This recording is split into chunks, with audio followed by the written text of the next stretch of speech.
take that yellow and you're going to create that hill. There you go, all the way across. And all the way down to the bottom edge. Now remember to take your time, because one of the easiest things to do is to not take your time on this and kind of just scribble.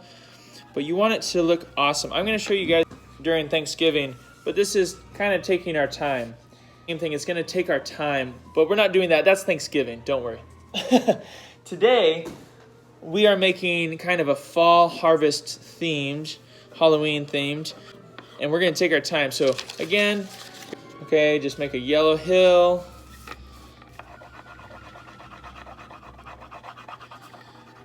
That's good. Make your yellow hill. You guys can see that. So remember, you're splitting your paper into thirds, so you basically don't want to cross into that second section too much, because you're going to need room for what goes on top. Blend it in so it almost looks like it's just a perfect blend. So what I like to do is I take a yellow and then I kind of mix it with the orange and I kind of blend it together, so I don't just have a hard line between one or the other. It just really nicely flows up. So what I do is in between orange and yellow before I get to my orange. So for me, if I'm painting, I'll kind of mix a yellow with a red to make that orange, and I might add some white to be able to kind of make a nice fluid thing. If you're using watercolor, I would go with like a yellow and then a slight orange, just a little bit of orange, and then kind of move into that from there. So for me, I've got 4 different colors here. I've got my yellow, and then I've got like a peach salmon pink that's going to kind of help to bridge that gap. I've got something like a chrome yellow that's just a little bit brighter. The chrome yellow is kind of what goes in between that first yellow. So I have a bright yellow, and then I have a chrome yellow.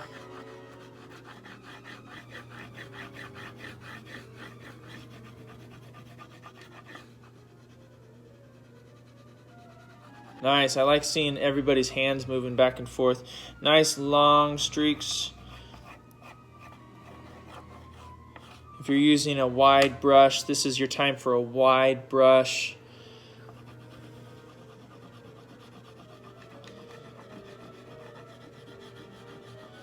And you guys, this is so cool, because when I'm in the classroom, we do art like once every, I don't know, like once a month. But when we're doing distance learning, we get to do it like every week, which is super awesome. Because art, I wanted to be an art teacher when I was younger. When I was in 2nd grade, it was either PE or art. And now I get to do it all the time. It's pretty awesome.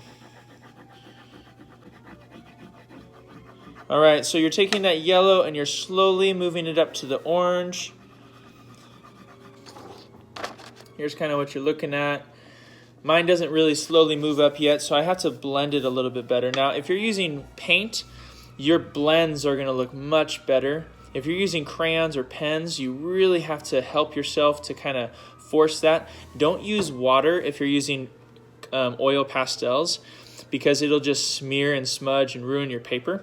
But you use your finger instead, or you can use like a cloth. So for me, I take my finger and I'll blend the colors a little bit together. And that way it doesn't look as strange, okay? Sometimes you'll see your finger, it'll turn all yellow or whatever, orange.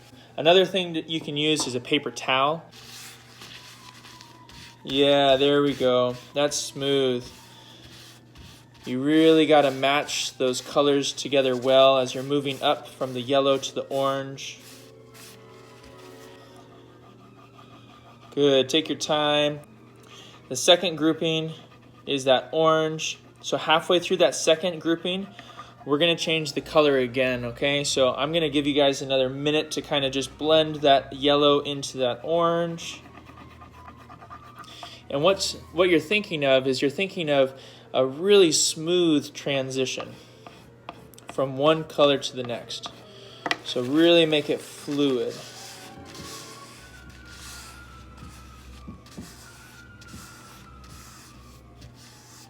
Yeah, so whether you're smearing it or you're using your finger, make a smooth transition from one color to the next.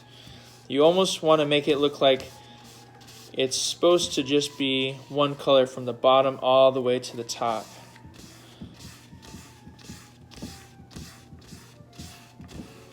Now, as you're working your way up, it's going to start getting a definite line. So you really just want it to have one smooth transition all the way to the top. Now, those of you that are using paint, it's going to dry a little bit slower. So as we're moving to these different things, you can either use black paper or you can actually paint right on top of it, but it will smear it a little bit, okay? So we're going to go on to our next color. So we've got yellow, we've got our orange.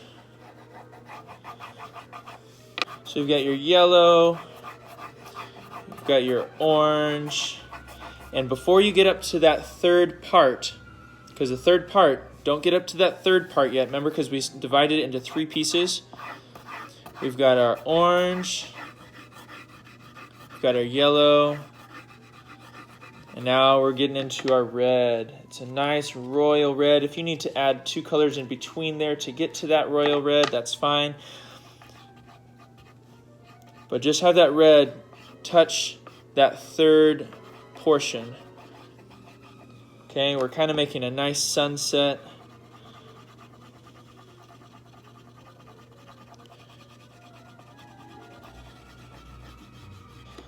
So sometimes the art is going to be exactly the way you want it to, and sometimes it's not, and that's okay. We're working through learning how to use these different mediums. For me, I'm using that oil pastel. I'm just able to smear it really nicely to be able to make it look like that fluid transition from the yellow to the orange to the red.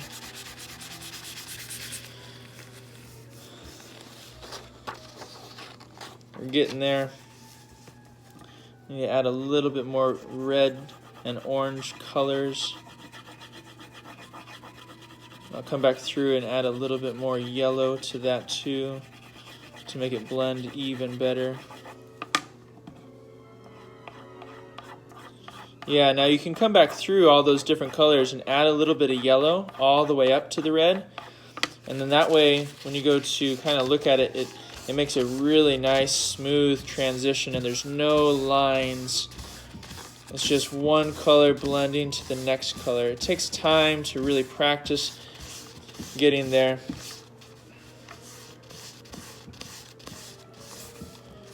And you can't just rush it. Okay, so see it's going up. I need to add a little bit more orange down here. So the yellow blends up and the orange blends down. So that way it's a smooth transition. So I'll put little tiny orange streaks of color into the yellow so it smoothly transitions all the way down.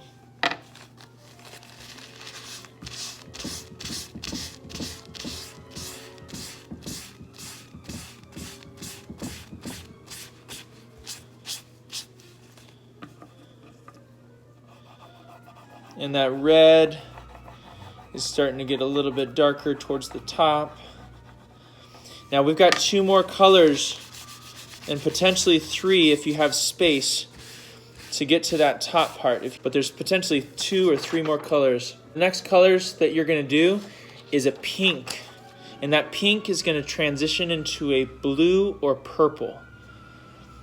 So if you don't have those colors and you're just using colored pencil, that's totally fine too. You can kind of just shade it from light going up to darkness, okay? So for me, I'm going to use a really kind of pink color that transitions from that red into that purple. I don't want to go too dark, but I want to use a pink color that's kind of a little bit lighter. Because as you go up into the sky, closer towards the darkness of space, it's going to change that color because the reflecting or refracting of the light. So I'm going to transition that red into a nice pink, light pink color. And I'm going to remember the red goes up and the purple goes down.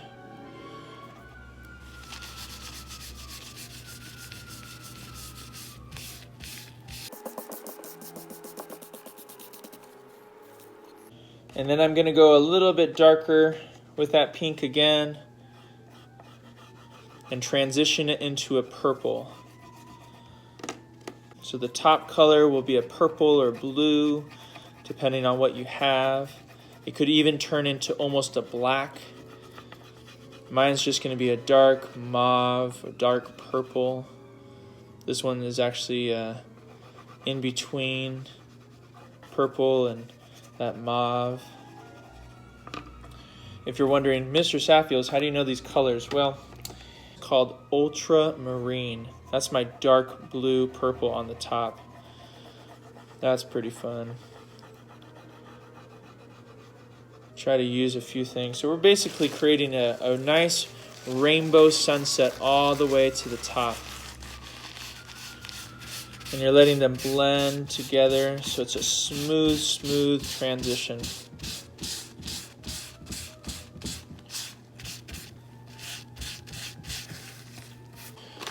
So we're getting there. You can kind of see mine transitioning. I need to make it a little bit lighter and darker in some spots. My red is kind of overpowering.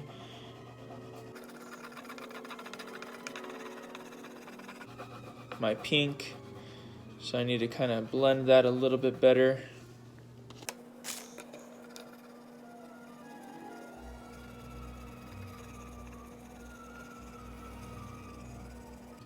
Good. Yeah.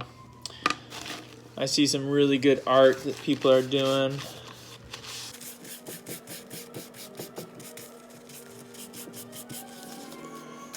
We got yellow, we got orange, we got red, we got pink, we got going up into that dark purple,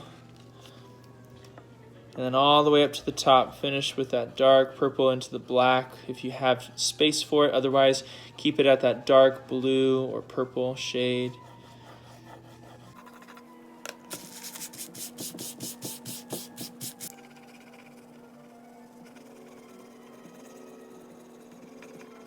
Very relaxing, hopefully, for you to just kind of be working on some art like this. I'm just going to smooth stuff down to the bottom.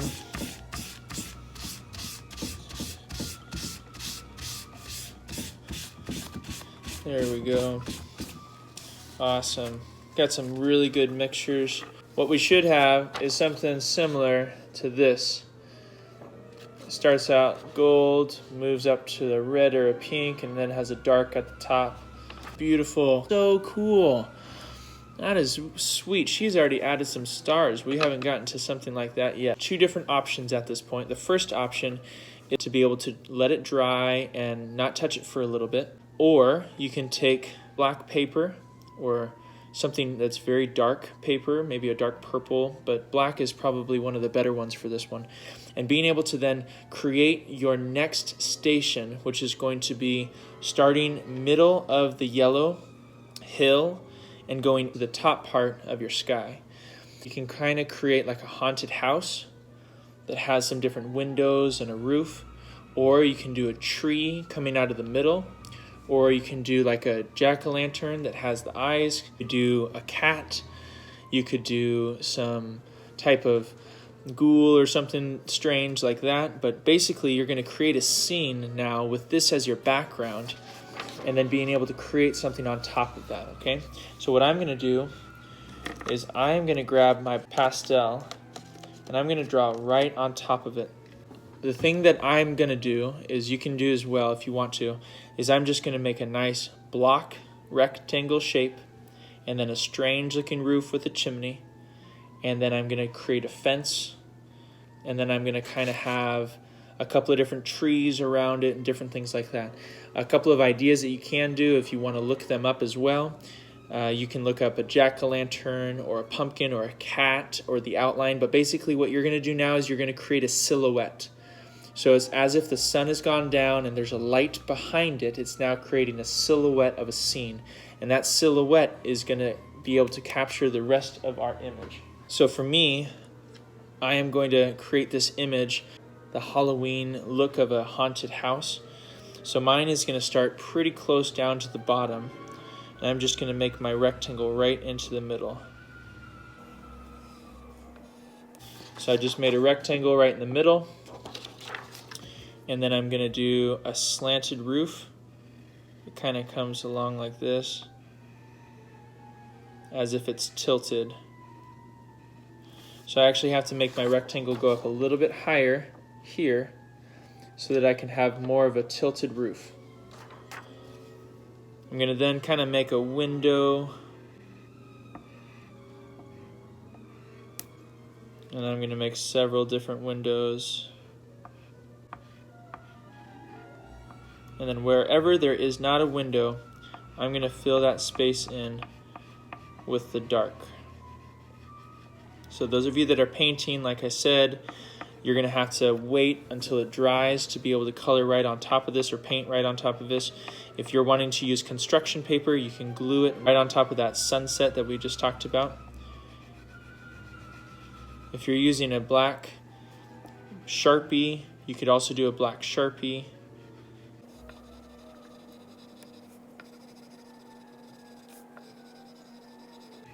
But all you're doing is just coloring right on top of that sunset, or you're taking a black color piece of paper and you're cutting out your designs and gluing it right on top of it. So whatever works for you.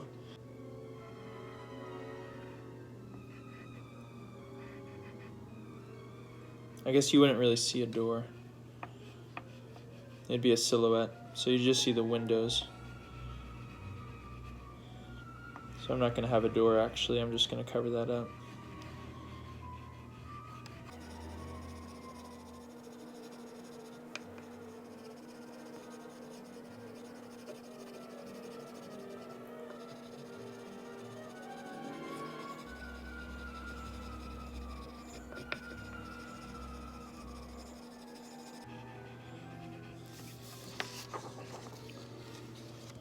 There's my house, has some windows. It's kind of got a crooked roof on it.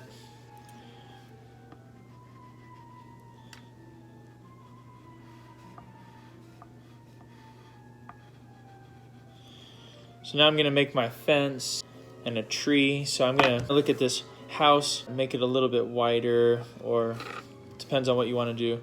But I'm going to kind of make my fence kind of look like a old crooked fence that has some spires coming down.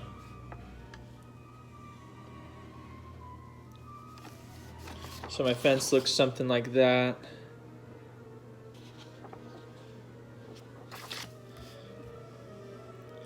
And I'm going to add some extra details.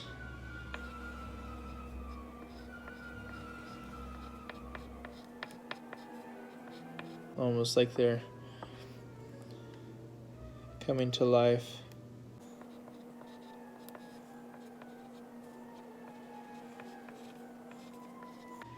You can add as much detail as you want to make it look realistic.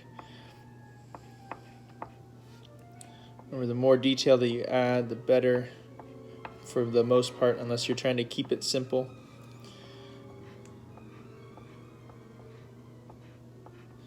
Okay, so I've got my fence. Now I'm going to make my tree. So my tree is going to be over here above the fence. Okay, it's about the height of the house. And it's going to go up, and it's going to start creating kind of some cool branches. All the leaves have fallen off, so this is just the outline of the sticks that are left.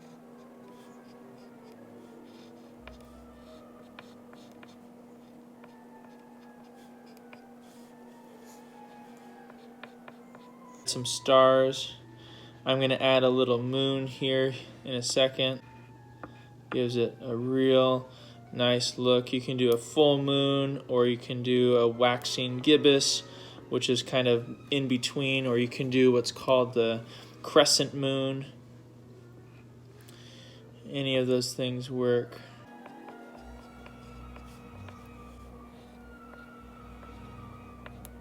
Put a little owl in your tree, you could do that. That's kind of fun.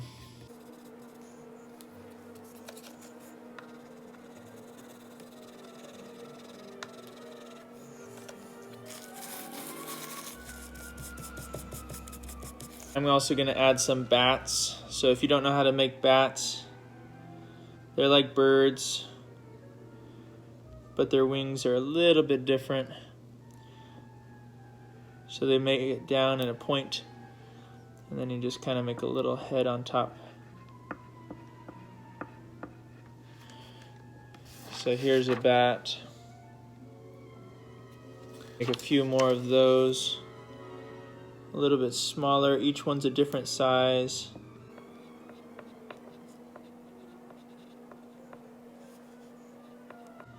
Add some dimension to it, so some of them are bigger and some of them are smaller. Little pumpkin maybe.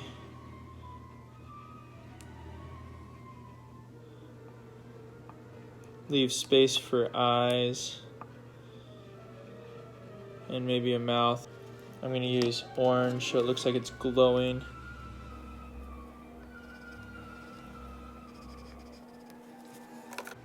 And it's going to be sitting on some hay bales.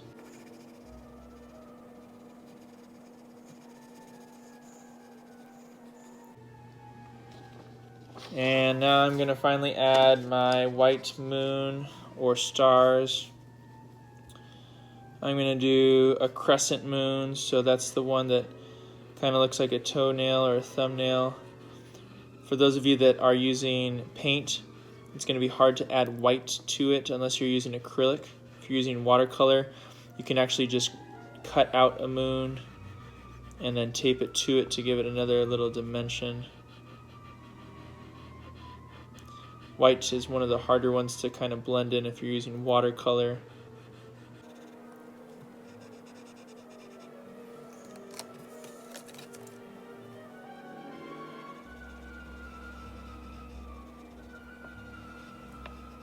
Nice. All right, so there's my picture. And you can take more time working on it. Thank you, ladies and gentlemen, for working hard today as you guys created your fall portrait. You guys make yours awesome. Keep on working on it and have fun as you guys are kind of creating your masterpiece. This is Mr. Saffeels signing out.